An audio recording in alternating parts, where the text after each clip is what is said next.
अब की बात पूरे देश में और साथ साथ नालंदा में पूरे बदलाव का बिहार है और झंडा के ऊपर 3 तारा।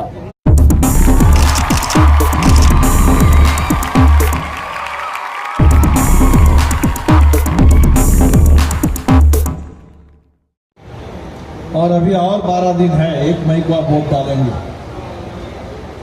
तो इस चुनाव में हिंदुस्तान की जनता ने एक जीत हासिल कर ली। 4 तारीख को परिणाम आएगा, उसमें और जीत मिलेगी, लेकिन एक बड़ी जीत हम लोगों ने हासिल कर ली कि मोदी जी ने जो सोचा था कि इतना लंबा चुनाव चलेगा, गर्मी का समय है, लोग थक जाएंगे, तो लोग थक जाएंगे, गर्मी में परेशान रहेंगे और हम कुछ भी प्रचार करके 400 पार का नारा दे करके आराम से चुनाव जीत जाएंगे। ये इनकी पूरी साजिश थी कि चुनाव को हम चुरा लेंगे चुपके से, आराम से। लेकिन जैसे जैसे चुनाव शुरू हुआ, पहले चरण से बिल्कुल साफ हो गया ये चुनाव मोदी जी के लिए ये चुराने वाला चुनाव नहीं है, ये हारने वाला चुनाव है, मोदी सरकार का जाने वाला चुनाव है। ये हिंदुस्तान ने साबित कर दिया। लोगों ने तय कर दिया कि ये चुनाव मोदी जी के बातों पर नहीं होने वाला है, ये जनता के मुद्दों पर चुनाव होगा। और जनता के मुद्दे शुरू से लेकर के देश के किसी भी कोने में जाइए, लोगों से पूछिए तो लोग कहेंगे सबसे बड़ा सवाल रोजगार का है, भयानक बेरोजगारी है देश में। सबसे बड़ा सवाल महंगाई है, महंगाई से हमको छुटकारा चाहिए। और बिहार में सर्वेक्षण हुआ तो बिहार में बहुत जबरदस्त गरीबी है, हमें इस गरीबी से मुक्ति चाहिए। और सबसे बड़ा सवाल जो बन गया, जो लोगों ने भांप लिया कि मोदी सरकार अगर तीसरी बार के लिए कहीं अगर आ गई गलती से, तब हमारा जो बचा खुचा लोकतंत्र है और बाबा साहब अम्बेडकर के संविधान, उसकी जो भी अभी भी इस देश के अंदर जो भी ताकत है, वो सब ये खत्म कर देंगे।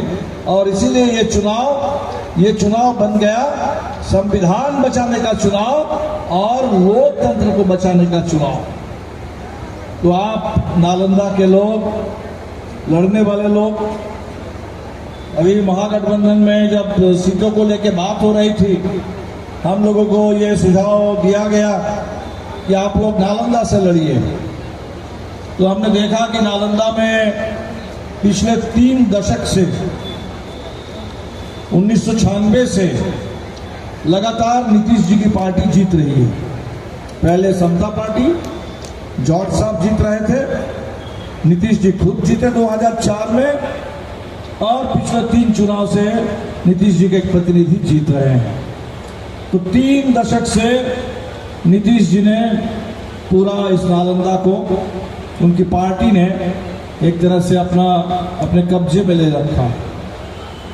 तो हमने सोचा कि चलो ठीक है, अगर 3 दशक से यहाँ कब्जा है, तो कब्जा को अगर छुड़ाना है तो इससे पहले डॉक्टर विजय यादव ही थे 1991 के चुनाव में जो जीते थे। तो इस बार का चुनाव भी इंडिया गठबंधन की मदद से लाल झंडे के साथ ही यहाँ से जीतेंगे।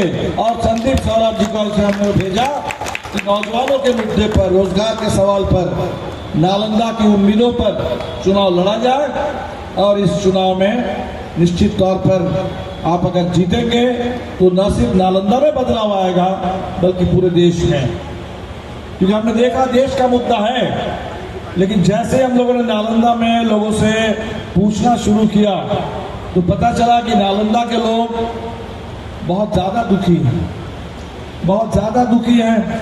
नालंदा के लोगों ने नीतीश जी का भरपूर ख्याल रखा, लेकिन नीतीश जी ने ख्याल नहीं रखा नालंदा का, पूरे बिहार का भी नहीं रखा और नालंदा का भी नहीं रखा। अगर आप किसी को सांसद बना करके भेजते हैं, 1 बार नहीं, 2 बार नहीं, 3 बार भेज देते हैं, अगर वो सांसद ना संसद में कुछ बोले, ना संसद में कुछ करे, ना बाहर आकर के आपके लिए कुछ करे, आपके किसी संकट में आपके किसी काम आए, कोरोना के काल समय में आपकी सेवा करे, ऐसा कोई सांसद अगर आपको मिल जाए तो वहाँ के लोग तो दुखी होते ही हैं।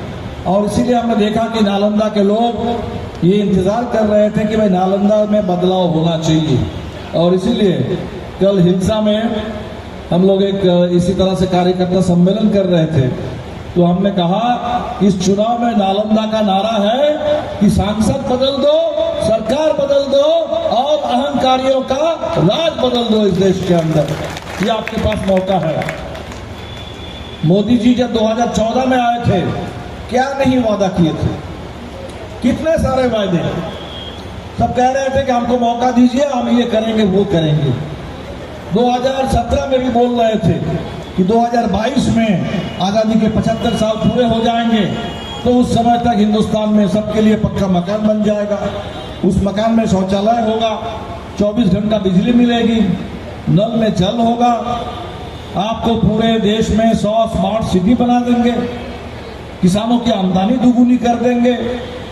तो लोगों ने जब सोचा था कि 24 का चुनाव, ये हिसाब लेने के लिए 10 साल मोदी जी ने क्या किया इसका हम हिसाब मांगेंगे, जवाब मांगेंगे उनसे, तो इस बार आकर के बोल रहे थे कि 2047 में जब आजादी के 100 साल पूरे हो जाएंगे तब जाकर के हिंदुस्तान में विकास हो जाएगा, विकसित भारत बन जाएगा।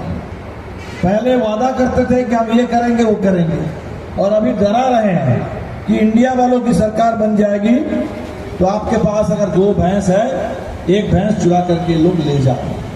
अभी डरा रहे हैं, अभी 5 किलो राशन पर वोट मांग रहे हैं, और 5 किलो राशन पर भी झूठ बोल रहे हैं।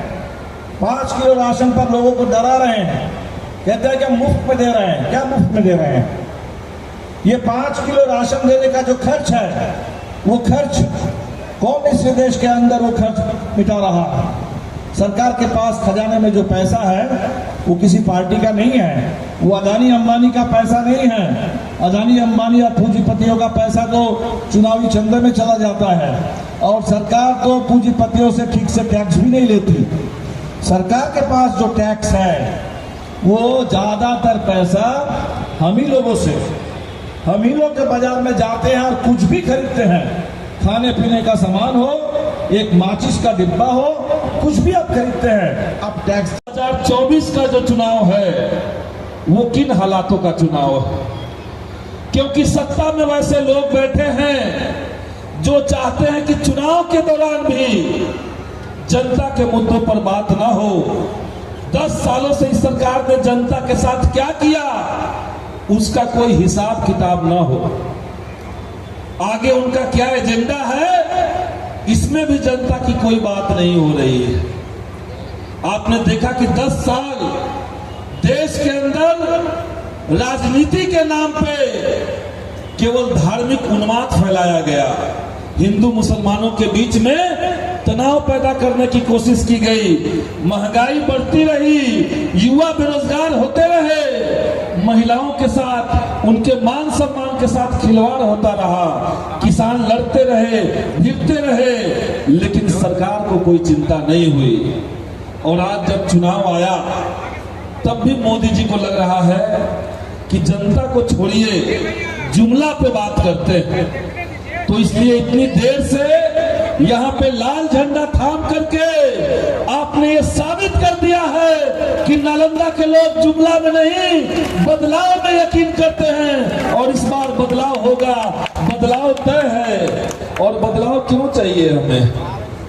क्योंकि सबने देखा नालंदा जिसे ज्ञान की भूमि कहते हैं, जिसे ध्यान की भूमि कहते हैं, नालंदा के नौजवानों ने 15 साल इंतजार किया कि उनके बेरोजगारी के सवाल पे, उनके जो अन्य संकट है, जिस तरीके से युवाओं को नौकरी के नाम पर सिर्फ लाठियां मिली, युवाओं को इंतजार था कि हमारे सांसद लोकसभा में काश कुछ बात कहते, हमारे मुद्दे को उठाते। नालंदा के किसानों को उम्मीद लगी रह गई कि किसानों का इतना बड़ा आंदोलन चल रहा है, इतने संकट के साथ इस देश के किसान गुजर रहे हैं, काश हमारे सांसद कुछ कहते। लेकिन 15 साल में एक शब्द ना तो संसद के अंदर कहा गया और न ही आपके इलाके में आपकी समस्याओं को देखा और समझा गया। जब समस्याओं को देखा और समझा ही नहीं गया तो समाधान कहां से होगा? और इसीलिए सब लोग चाहते हैं कि बदलाव हो। साथियों, आपने 10 साल नरेंद्र मोदी जी का जो पूरा काम करने का तरीका रहा, इतिहास में उस तरह का एक और व्यक्ति था।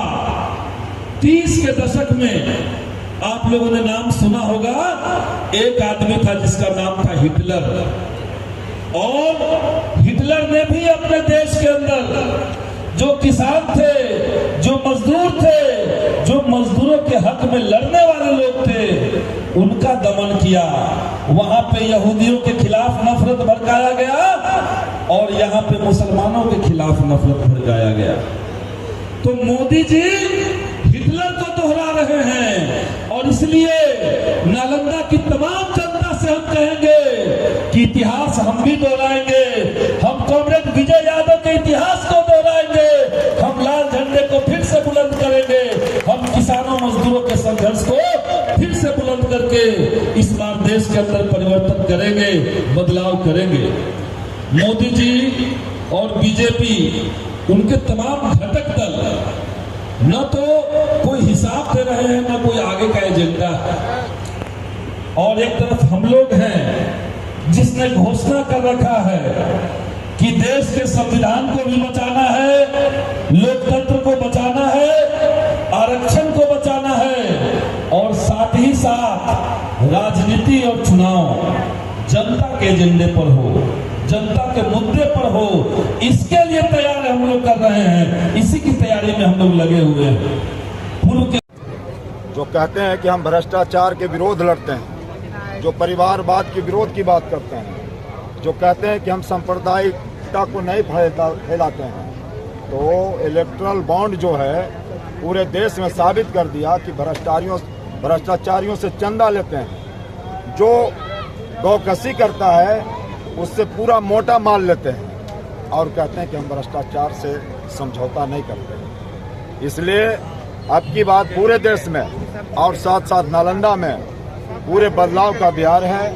और झंडा के ऊपर 3 तारा, जो कॉमरेड संदीप सौरभ, डॉक्टर संदीप सौरभ का जो चुनाव चिन्ह है भाकपा माले के उम्मीदवार का, वो भारी बहुमत से जीतने जा रहे हैं।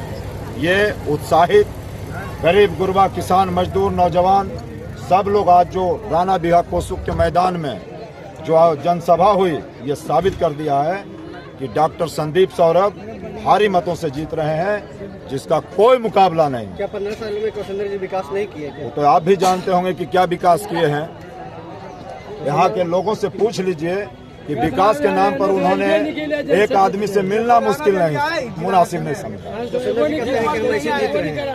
भाई जीत रहे हैं तो पैसा बांट के जीत रहे हैं, कैसे जीत रहे हैं तो आप लोग को भी खूब पता है। लेकिन इस बार उनकी बलफबाजी नहीं चलेगी। जो जुमलेबाजों की सरकार है, जो माफियागिरी लोग कर रहा है, उस सरकार का कोई भी मेंबर नालंदा से सपना साफ हो जाएगा। यहीं से शुरुआत ही होना है। जो जनसैलाब गरीब गुरबा का है, ये गरीब गुरबा तो बता रहा है ना कि ये झंडा पर 3 तारा के विकल्प का है हमारा और कोई बाकी नहीं है, कहीं कोई टक्कर में नहीं। चुनाव चिन्ह है जिस पर बटन दबा के और भारी मतों से संदीप सौरभ जी को जिता के भेजना है। मंच पर उपस्थित राष्ट्रीय जनता दल के जिला के अध्यक्ष अजूफ हिमांशु जी और अन्य राजद के सभी कार्यकर्ता, अधिकारी, पदाधिकारीगण, वीआईपी के, कांग्रेस के, सीपीआई, सीपीएम, सबके, आम आदमी पार्टी, ऑल इंडिया गठबंधन के सभी नेतागण, ज्यादा समय नहीं है बोलने का। 2-3 बात बोल करके हम अपनी बात को समाप्त करेंगे। पहला बात कि ये चुनाव होते हुए लोकसभा के 18वीं बार चुनाव होने जा रही है। 17 बार पहले हो चुकलो है, ये 18वीं बार चुनाव हुए थे। ये चुनाव ऐसा चुनाव हो गई है कि दो धारा के बीच में चुनाव है। एक तरफ गोलवोलकर नागपुर और मनिवालिया भाजपा का है, आरएसएस का के बीच में, और दूसरी तरफ अम्बेडकरवाद है, समाजवाद है, मार्क्सवाद है। अम्बेडकरवाद, ये दोनों धारा के बीच का लड़ाई है।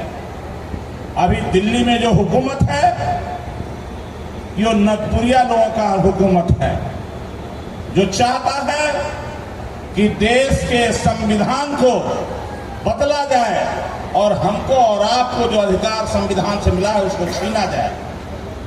ये कहते हैं, लेकिन ये हल्ला करता है, पूरा मुंह फाड़ के हल्ला करता है जो दिल्ली में बैठा है वो लोग, चूंकि कब्जा हो गया उसको मीडिया पर। गांव में एक बार चोर चोरी करते पकड़ा गया तो गांव के लोग जग गए, तो गांव के लोगों ने खदेड़ा चोर को, चोर हो, पकड़ो हो। तो चोर बचने के लिए चोर ही हल्ला करने लगा, चोर हो, पकड़ो हो, और उसी वक्त बीच से चोर निकल गया। तो वैसे ही अभी हमारा देश के जो प्रधानमंत्री हैं या भाजपा के एनडीए के लोग हैं, ये हल्ला कर रहा है कि कोई माई का लाल संविधान नहीं बदल सकता है जब तक संविधान रहेगा, जब तक हम लोग हैं भाजपा रहेगा। अरे भाई, तुम तो सुबह से शाम तक झूठे बोलने का ठेका लिए हो, इतना झूठ कि तोहनी सब पकड़ लेना है। तो हम ओकरा में न जाए, वो काहे कि एक एक करके बोलेंगे तो बहुत समय लग जाएगा। इतना ही बात कहना चाहेंगे कि जब यह संविधान नहीं था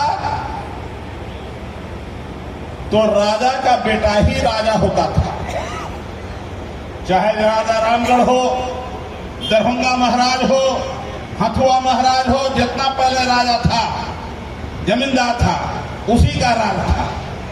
लेकिन जब संविधान बन गया तो संविधान ने आपको अधिकार दिया, डॉक्टर भीमराव अंबेडकर ने, कि रानी हो या मेहतरानी, सबका हक और सबका इज्जत एक समान है।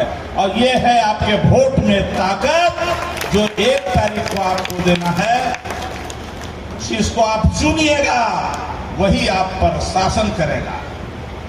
इसलिए अब आपको चुनना है कि संविधान बचाने वाला को रखे कि संविधान तोड़ने वाला को रखे। इंडिया गठबंधन का फैसला है, माले का, मार्क्सवादी कम्युनिस्ट पार्टी का, इंडिया राष्ट्रीय जनता दल का, लालू यादव का, तेजस्वी यादव सबका फैसला है। और नालंदा में भी पूरा बदलाव का बयार आंधी चल रहा है। आज आप किसी गांव में चले जाइए, किसी भी जाति और समुदाय से पूछ लीजिए, कोई एक आदमी भी आपको यहाँ के सांसद का समर्थन करते हुए नहीं मिलेगा। सारे लोग यही कहेंगे, आप पूछ लीजिए किसी भी गांव में कि क्या आपके गांव में आए थे, एक आदमी हमको आज तक नहीं मिला जो ये कहा हो कि हमारे गांव में आए हैं और हम उनको पहचानते हैं। इसलिए और इसके साथ ही हमने कम से कम इस चुनाव में, बाकी तो मैं नालंदा लगातार आती हूँ और यहाँ लगातार गांव में घूमती हूँ, मगर इस चुनाव में मैं करीब 60-65 गांव में घूमी हूँ, मगर एक गांव में भी उनके शिलान्यास का एक ईंट भी मुझे नजर नहीं आया।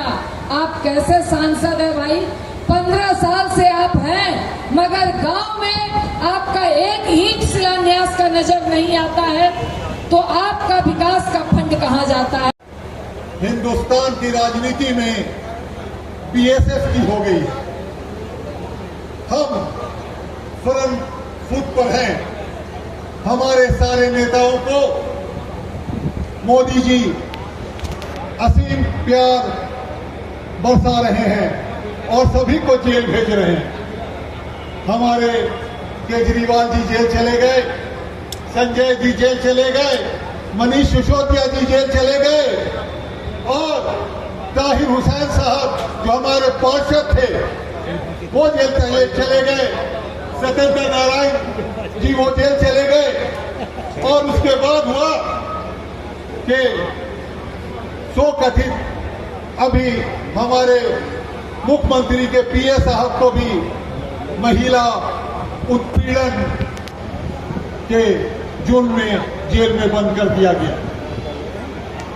ये वो सरकार है जो मणिपुर पर नहीं बोलती।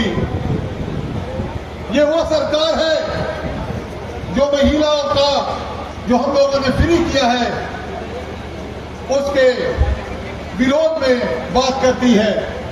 ये वो सरकार है जो महिलाओं को नंगा घुमाया जाता है, महिलाओं के पेट से बच्चे निकालकर तलवारों पर उछाला जाता है, उस पर कुछ नहीं बोलती, उन्हें फूल माला पहनाती। लेकिन आज हमारी बहन से थोड़ी अनबन हो गई स्वाति मालीवाल से, तो सबसे हिंदुस्तान का सबसे बड़ा समस्या आज टीवी चैनल पर देखे तो स्वाति मालीवाल हो रहा है।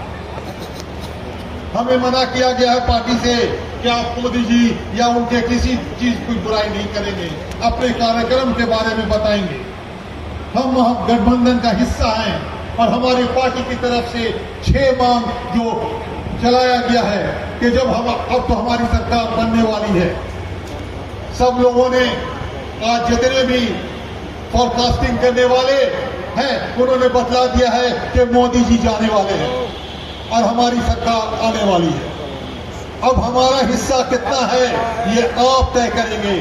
और ये चुनाव मैं बता दूं कि कोई नेता नहीं लड़ रहा है, इस बार का चुनाव जनता लड़ रही है। इसलिए आप जनता सबको बहुत बहुत मुबारकबाद। निवेदन है कि जो भी लोग इस सभा में आए हैं,